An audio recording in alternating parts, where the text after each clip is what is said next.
नमस्कार, मैं हूं रत्ना और आप देख रहे हैं सी न्यूज़ भारत। आए रुख करते इस खबर की ओर। बुलंदशहर से आस्था और भक्ति की शानदार तस्वीर सामने आई है, जहां गुरु पूर्णिमा के पावन पर्व पर हजारों श्रद्धालु सेवा निकेतन आश्रम पहुंचे। वैदिक मंत्रोच्चार, भजन कीर्तन और गुरु वंदना के बीच पूरा आश्रम भक्ति में नजर आया। इस खास मौके पर गौशाला निर्माण का शुभारंभ भी किया गया, जिसने पूरे आयोजन को और खास बना दिया। बुलंदशहर खुर्जा क्षेत्र के नगला हरभजन सिंह गांव स्थित सेवा निकेतन आश्रम में गुरु पूर्णिमा का पर्व श्रद्धा, भक्ति और उल्लास के साथ मनाया गया। इस अवसर पर आश्रम परिसर में विशेष धार्मिक कार्यक्रमों का आयोजन किया गया। सुबह से ही आश्रम में वैदिक मंत्रोच्चार के साथ पूजा अर्चना, जलाभिषेक, हवन और विभिन्न धार्मिक अनुष्ठान शुरू हुए। श्रद्धालुओं ने गुरु के श्री चरणों में शीश नवाकर आशीर्वाद प्राप्त किया। पूरे दिन भजन कीर्तन और गुरु वंदना से आश्रम परिसर भक्ति में बना रहा। गुरु पूर्णिमा महोत्सव में दूर दराज क्षेत्रों से आए हजारों श्रद्धालु पहुंचे। जम्मू कश्मीर, पंजाब, सहारनपुर, अलीगढ़, लखनऊ, नोएडा, बुलंदशहर और आगरा सहित कई स्थानों से भक्त आश्रम पहुंचे। जैसे ही श्रद्धालुओं के आराध्य घोड़ी वाले बाबा ने दर्शन दिए, पूरा आश्रम परिसर घोड़ी वाले बाबा की जय के जयकारों से गूंज उठा। कार्यक्रम की शुरुआत गुरु वंदना और जलाभिषेक से हुई और इसके बाद भक्ति गीतों और भजनों का आयोजन किया गया। घोड़ी वाले बाबा ने अपने खुद रचित भजनों की प्रस्तुति देकर श्रद्धालुओं को भावीभोर कर दिया। उनकी मधुर वाणी और भक्ति रस से पूरा वातावरण आध्यात्मिक ऊर्जा से भर गया। इस दौरान बाबा भजनों की धुन पर नृत्य करते भी नजर आए और इसके बाद विधि विधान से हवन संपन्न कराया गया। गुरु पूर्णिमा महोत्सव का मुख्य आकर्षक आश्रम परिसर में बनने वाली गौशाला का शिलान्यास रहा। पूर्व कैबिनेट मंत्री और वर्तमान नोएडा एमएलसी नरेंद्र सिंह भाटी ने वैदिक मंत्रोच्चार के बीच भूमि पूजन कर गौशाला निर्माण का शुभारंभ किया। आश्रम प्रबंधन के अनुसार गौशाला निर्माण के लिए मुख्यमंत्री योगी आदित्यनाथ द्वारा स्वीकृति प्रदान की गई थी, जिसके बाद गुरु पूर्णिमा के शुभ अवसर पर इसका कार्य शुरू किया गया। कार्यक्रम के दौरान घोड़ी वाले बाबा ने श्रद्धालुओं से मुलाकात कर उनका हालचाल जाना। जरूरतमंदों को दवा और प्रसाद का वितरण भी किया गया। आश्रम में पूरे दिन विशाल भंडारे और लंगर की व्यवस्था रही, जिसमें हजारों श्रद्धालुओं ने प्रसाद ग्रहण किया। आयोजन के दौरान श्रद्धा, सेवा और आध्यात्मिकता का अद्भुत संगम देखने को मिला। श्रद्धालुओं ने गुरु वंदना के साथ गौ सेवा का संकल्प लिया। आज हम खुर्जा में नगला हरभजन सिंह में आए हुए हैं। यहाँ पर गुरु पूर्णिमा के अवसर पर यहाँ पे एक भव्य कार्यक्रम का आयोजन किया गया और साथ ही साथ एक गौशाला का भी उद्घाटन किया गया है। आज मिलते हैं मंत्री से पूछते हैं, मंत्री आज यहाँ जो कार्यक्रम हुआ है किस तरह किया गया है?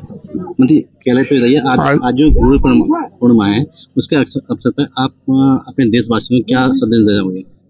आज गुरु पूर्णिमा के अवसर पर सभी देशवासी सुबह से ही 4 बजे से ही भोर से ही सभी लोग इस त्योहार को मना रहे हैं और सभी लोग अपने अपने गुरुजनों के पास आ रहे हैं। आज का शुभ दिन है, वर्ष में एक बार आता है और कल से श्रावण मास की शुरुआत होगी। वो भी शिवजी महाराज का जो महीना है वो शुरू होने वाला है और आज गुरु पूर्णिमा है, तो इसमें सभी देशवासियों को मैं बहुत हार्दिक शुभकामनाएं, बधाई देता हूँ।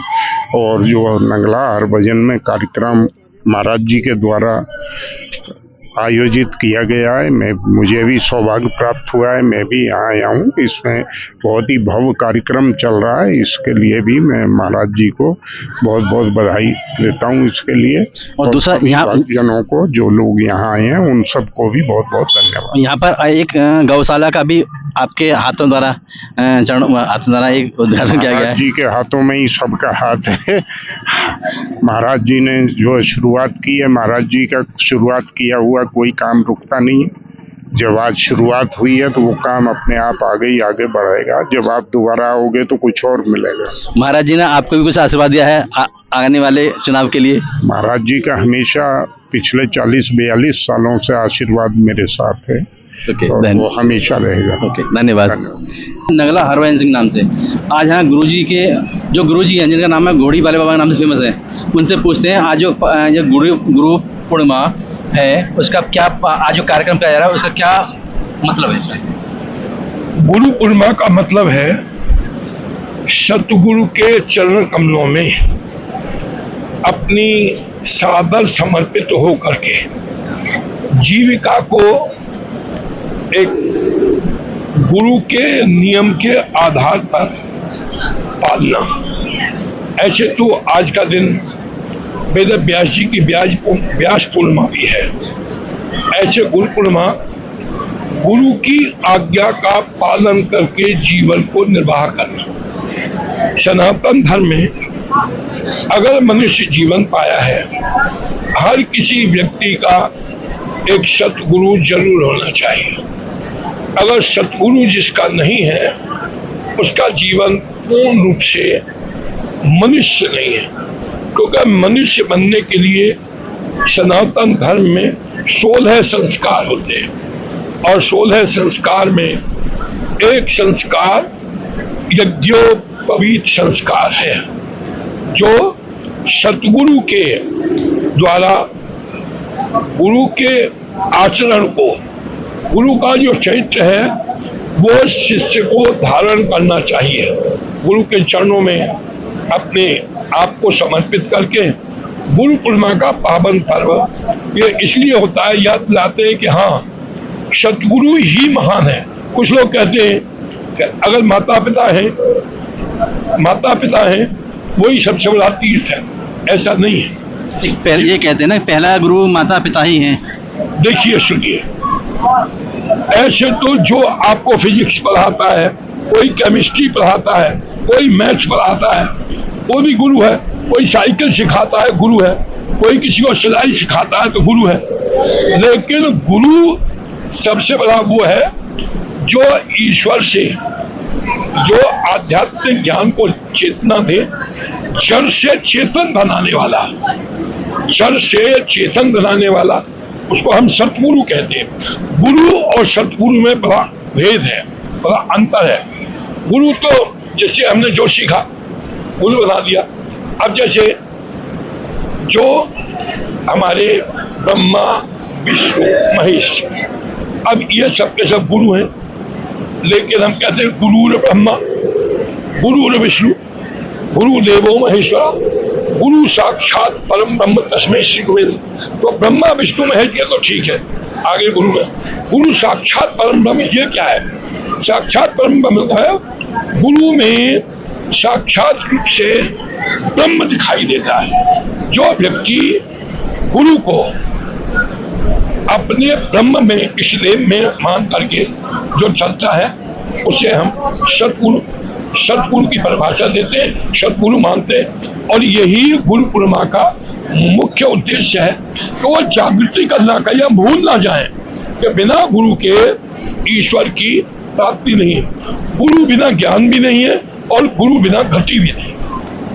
हमने देखा जैसे कि गुरुजी ने बताया गुरु पूर्णिमा का महत्व है, तो आज और यहाँ पर आज हमने एक चीज और देखा कि गुरुजी ने यहाँ पर एक गौशाला का भी शिलान्यास कराया है। पूछते हैं गुरुजी से, गुरुजी क्या शिलान्यास किस पर्पज है उसका? देखिए, एक संत का जो जीवन होता है वो सेवा और सुमिरन के लिए होता है। अब जिस चीज को हम मानते हैं वह है सनातन, आदि से अनादि तक। तो उसमें जब भगवान राम का भी, भगवान कृष्ण के रूप में आए, भगवान राम के रूप में आए, उन्होंने भी विप्र धेनु सुर संत हित लीन मनुज अवतार। तो उन्होंने, विप्र कहते ब्राह्मण, ब्राह्मण को पूजनीय बनाना, ब्राह्मण का सम्मान करना। अब धेनु गाय को कहा गया है। गौ जो है, गौ की योनि में गंगा यमुना सरस्वती, गौ की योनि में तीनों होते हैं। जहाँ गौमूत्र होता है वहाँ पर तीनों की संगम होता है। इसलिए हमारे उसमें गौ पालन एक महायज्ञ के बराबर है। तो हम जगह जगह जहाँ हमारे आश्रम है, यहाँ पहले से भी घर में गाय बहुत रहती है। हमारे जहाँ जहाँ आश्रम है, चाहे वो जम्मू में है, चाहे वो सहारनपुर में है, चाहे वो दीनानगर में है, चाहे वो पूना में है, हमने तो बम्बई जैसी जगह में भी गाय रख ली थी। तो हमारा उद्देश्य है गौ सेवा एक संत का परम पावन कर्तव्य है। जैसा कि गुरुजी ने बताया कि गौ सेवा परम धर्म है, हमारा कर्म भी है, धर्म भी है। तो मैं हरीश कुमार शर्मा, सीनियर भारत, अलीगढ़ से। गुरु पूर्णिमा के इस भव्य आयोजन ने एक बार फिर सेवा, श्रद्धा और आस्था का संदेश दिया। अब आश्रम परिसर में बनने वाली गौशाला क्षेत्र में गौ सेवा को नई दिशा देने की उम्मीद जगा रही है। खास रिपोर्ट में इतना ही। देश और दुनिया की तमाम बड़ी खबरों के लिए देखते रहिए सी न्यूज़ भारत।